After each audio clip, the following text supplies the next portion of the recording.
जी अस्सलाम वालेकुम वरहमतुल्लाहि वबरकातुहू। जनाब भाई माशाल्लाह दो पठोरा की लाट लियांदी है जनाब।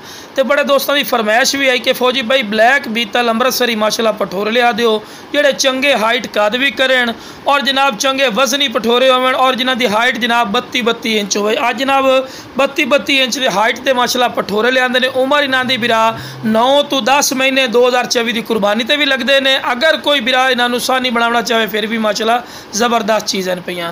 ते पठोरे दे बिरा वेल भी चेक कर सकते हैं भी चंगी लंबी वेल है और लंबी गर्दन दे और कन्ना दे लापर भी चेक कर सकते हैं बिरा भी चंगे लंबे कान और वाइट अख दे और बिल्कुल बराबर का थल्ला और दोम बिल्कुल तीर वाली कर सीधी।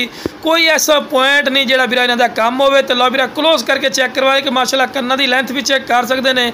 चंगे लंबे कान वाइट अख दे इन्हें तोता फेस और चंगी झालर जिवें माशाल्लाह वच्छां दी होंदी है। तो खीरा पठोरा ही बिरा कोई दुंदा पठोरा नहीं ने। तो आंडी पठोरा फोटवें नल वाला जी बकरी को क्रॉस कर सी ना सानी बकरा है भी वह बकरी चंगे दुध वाली बकरी बन सी। तो लो बिरा टोर फिर के विखा रहे कि माशाल्लाह सेहतमंद और माशाल्लाह एक्टिव ही ने। तो लो बिरा उस तो बाद दूसरे नंबर पर पठोरा आ गए ने माशाल्लाह। देखो जी एक दो चढ़ते सोने ने दोने सक्के भाई इन पे और ये भी जनाब बिल्कुल वाइट अख दे तोता फेस चंगी झालर ने और माशाल्लाह खूबसूरती और उस नंबर 1 ने माशाल्लाह। जितने बंदा गल्ला करे फायदा कौन। तो खीरा पठोरा ने जनाब चेक कर सकते हैं।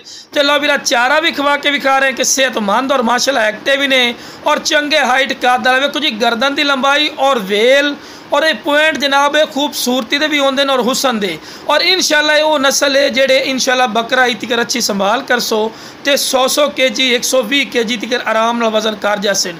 तो जिस बिरा ये दो में बकरे चाहिए जनाब स्क्रीन दिते नंबर पर रब्ता करके मुनासिब